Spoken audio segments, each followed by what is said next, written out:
Hello, everyone, and welcome to the Wind Up with Will.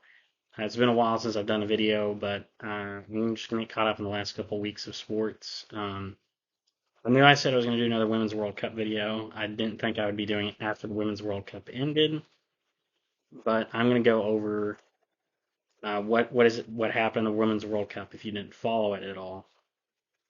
So in the Women's World Cup, the United States had their worst performance they've ever had, unfortunately. Team USA did not have a good tournament. Before this tournament, USA had not finished below third place. And in this tournament, they didn't get out of the round of 16. They got out of the group stage and did not get out of the round of 16, losing to Sweden in penalty kicks. Now, it was a very exciting game to watch, especially if you were like a neutral fan. It's going to be an exciting game. The United States had 11 shots on goal. Sweden's goalie made 11 saves, and there were several that really could have gone in that she did a terrific job on saving. USA had chances to win that game, to score, to go ahead multiple times. And I didn't agree with the coach's decision late in the game, taking out Alex Morgan, who's one of the better penalty kickers for the United States, in favor of Megan Rapinoe. Perhaps he wanted to get Morgan some rest, thought she was maybe wore out from having playing 115 minutes, close to over 100 minutes in the game, and wanting Megan Rapinoe to have one last game, perhaps in the Women's World Cup if this is going to be it. I don't really know the reasoning. I don't know why Alex Morgan was taken out of the game, but she's one of the better penalty kickers in the United States, and looking like at that point the game was more than likely going to end up in penalty kicks. I don't know why you would take her out of the game. It goes to penalty kicks, and the United States was actually ahead 3-2 on penalty kicks after 3 attempts. And then Sweden missed on their 4th attempt, meaning that if the United States were to sink their 4th attempt, they would have 4 goals, Sweden's 2. There's no way Sweden could catch up in 5 attempts. So USA would win there, with Megan Rapinoe taking the shot. And she skied it. She skied it over the goal. USA doesn't win there. And then Sweden makes their next penalty kick to make it 3-3 on their 5th attempt. The United States gets their 5th attempt. If they make it here, they win. And Sophia Smith also skied it. And then when it came down to after 7 penalty kicks, Sweden had gone ahead 5-4, and Kelly O'Hara for the United States had a really good chance to score and to tie it, and she hit it off the post. So the United States really just missed winning. And I should mention the penalty kick that put Sweden ahead barely went in as well. Actually, that's how they won it. They shot last. They shot at the goalie Alyssa Nair for the United States. She tipped it up in the air. It came down. It barely crossed over the goal and was a goal. It's a tough way to lose, especially for the United States team that has never finished below third at the Women's World Cup, going all the way back to 91, the first Women's World Cup. So, it's disappointing for Team United States, and I think some of the issues was the coaching. I don't think the coach for the team was a good coach. And he's also not an American, where previous coaches had been American. So bringing an outside style to an already dominant nation in women's soccer, I don't know how good of choosing him as the head coach was. And some of his coaching decisions, like taking Alex Morgan out late in that game when she's one of the better penalty kickers, I don't think that was a good decision. And the team just didn't really mesh together, which you can't really blame that necessarily as much on the players. I mean, these players haven't played together as much. You have some of the older guard players that have been together for a while, like Megan Rapinoe, Alex Morgan, Julie Ertz, who have been together for a while and won some Women's World Cups together. But there's also a lot of newer players like Sophia Smith. I'm blanking on you had Sophia Smith, Trinity Rodman, Lynn Williams, Emily Fox, Christy Mewis, much younger players that haven't played together on this team, and these players just have not played together as much. Got a lot of younger players here, and some of the older players have retired over the last few years. Players, or at least not been in international soccer. Players like Tobin Heath, Carly Lloyd, and Megan Rapinoe is not the player she was 4 years ago when she was named the player of the tournament. So the team's just not as good as it was 4 years ago in the last Women's World Cup. You've had players retire. You have a newer team, and these players just haven't played together as much. So it's going to be hard for Team USA to three-peat. I think they had a chance to do it, but not winning the group stage really hurt them, having to then play Sweden in the second round as a runner-up. Because Sweden's a really tough round of 16 opponent. They're a really good team. They're one of the teams. I think I said it in my last video. They're one of the teams that I thought was in the running to make a run at the championship, at winning the Women's World Cup. But also in the round of 16, you had some other teams. You had Spain beat Switzerland there. You had Japan beat Norway. Netherlands beat South Africa. England advanced on penalty kicks against Nigeria. Australia beat Denmark. Colombia beat Jamaica.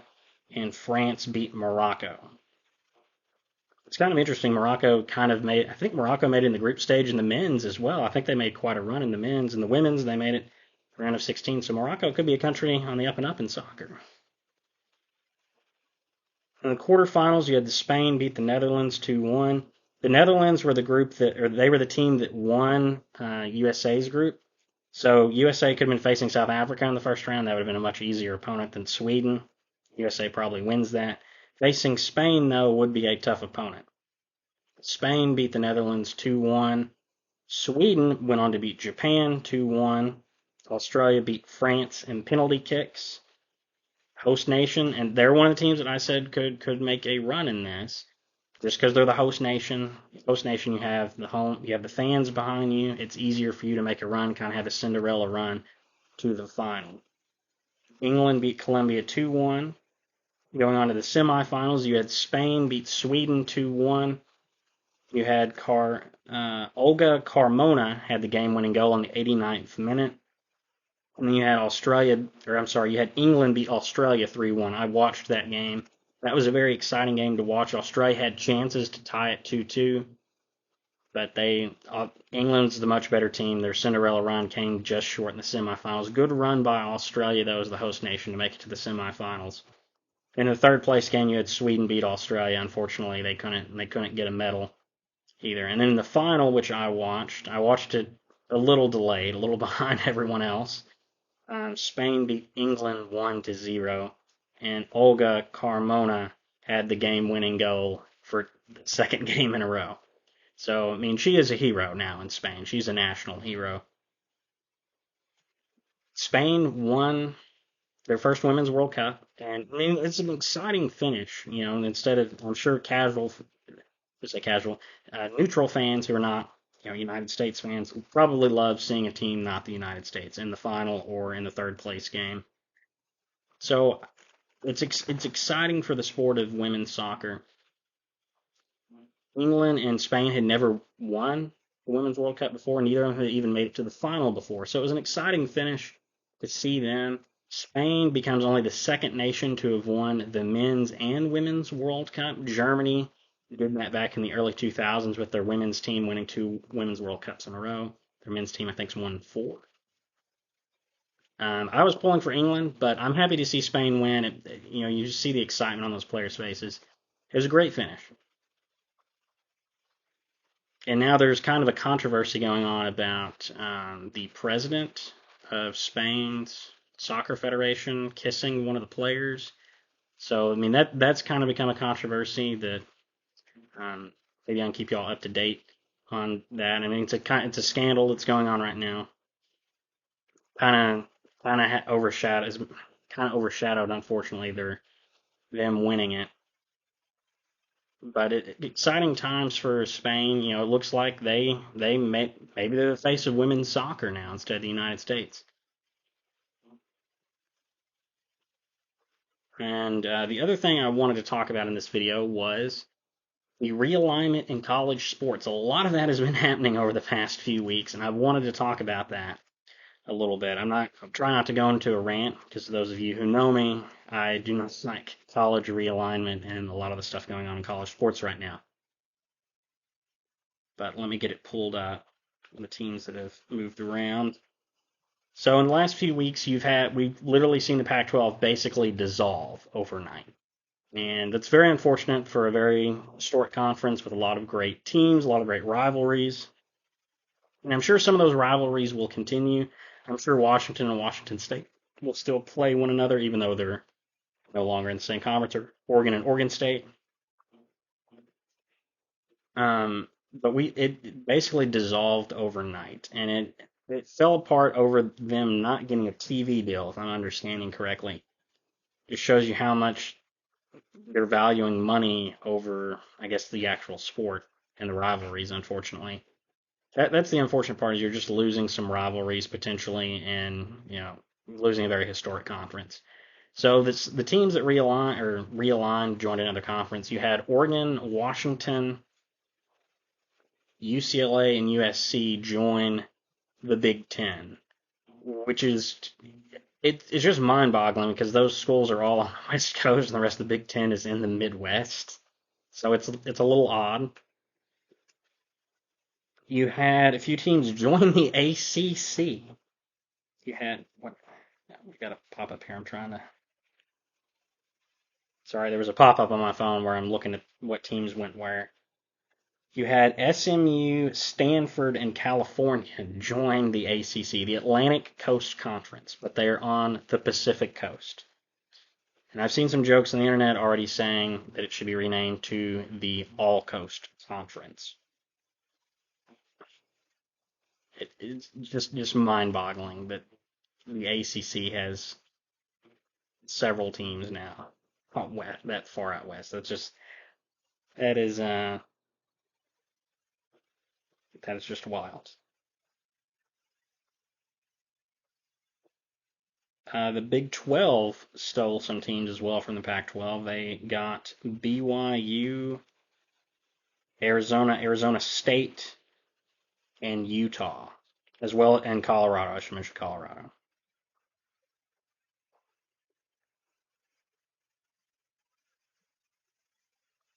Those make a little more sense because geographically it's not as far from where the Big 12 is, but still it's just mind-boggling. The Pac-12 dissolved overnight.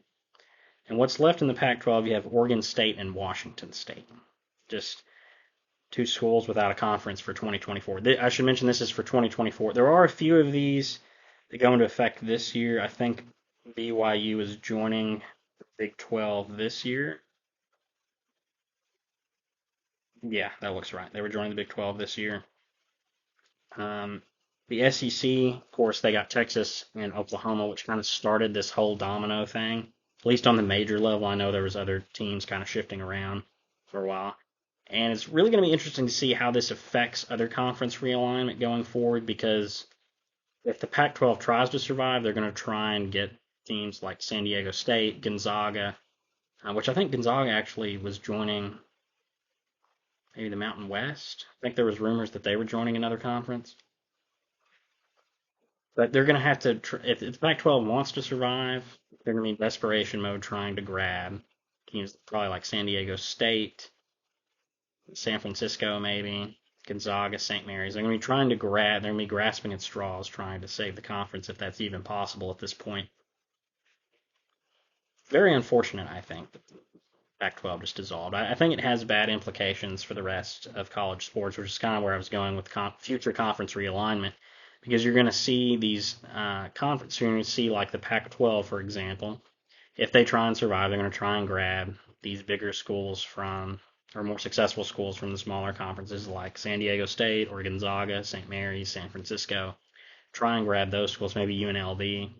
Try and grab them, maybe even Boise State or Wyoming, something like that. Try and grab these schools, them to join their new conference, and then these other conferences, once they lose those schools, will try and grab schools from conferences smaller than them, so forth and so forth further down. And it just causes a lot of realignment. You lose rivalries in the process. Just a few years ago, Murray State. There's a couple of, well, actually last year. Last year was Murray State's first year in the Missouri Valley Conference. They left the OVC after, what was it, 70 some odd years in the OVC, the Ohio Valley Conference. But the conference was falling apart. You had schools disagreeing uh,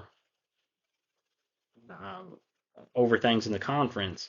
Some of it comes down to, at least what I was told, was when Northern Kentucky was the school, Northern Kentucky University, when they were moving up to Division One.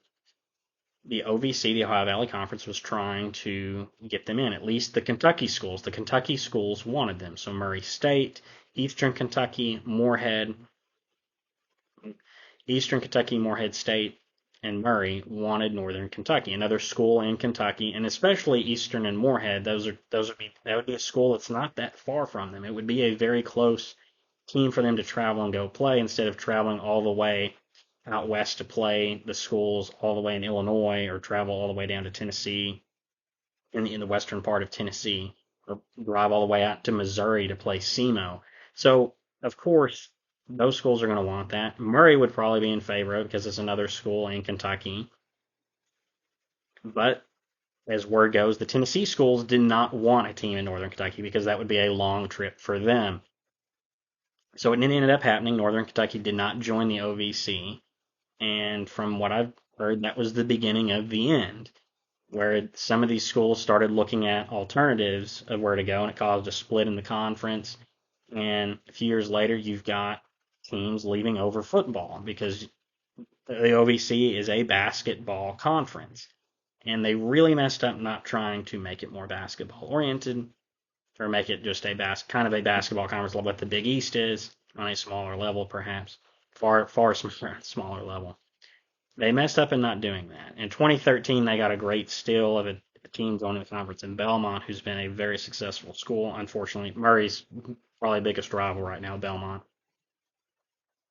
But teams wanted to join more football-oriented conferences. Teams like Jacksonville State, Austin Peay, and Eastern Kentucky ended up leaving over those reasons. And as that happened, Belmont and Murray State started looking to join other conferences. And Murray State and Belmont ended up joining the Missouri Valley, which is a better conference for them. And you had the OVC just kind of fall apart to where it's maybe the worst ranked conference in basketball now. Like it's nothing. And I fear that we're going to see a lot more of that across other conferences. And fans of those schools and schools in smaller conferences like that are going to see the effects of this, the domino effect of schools realigning over the Pac-12 fallout and the money that's to be made.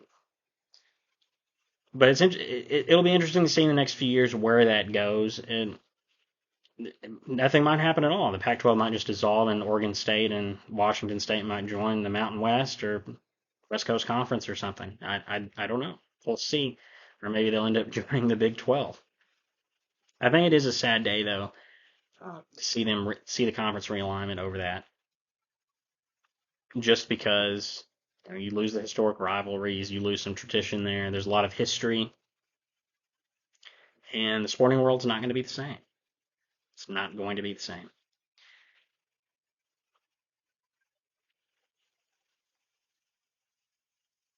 Trying to think of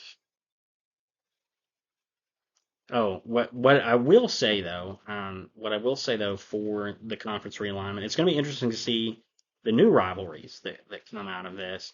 I had a coworker talking about how you get Arizona and Arizona State playing Kansas every year now in the Big 12, and that will be an interesting rivalry to see, and see some of these West Coast teams in football play teams in the Big 10. So we're going to see some interesting new rivalries perhaps form, and maybe all this fallout too or realignment leads to Notre Dame, the team I'm a fan of in college football, maybe them joining a conference in football like the ACC or Big 10. But we will see. That's really all I've got to talk about in this video. I'm going to try and come out with a video in the next few days talking about my predictions for the NFL season, maybe go over my fantasy team, give any of you newbies out there some fantasy advice. But that's all I've got for this video, and I will see y'all. I'll see y'all later. Adios.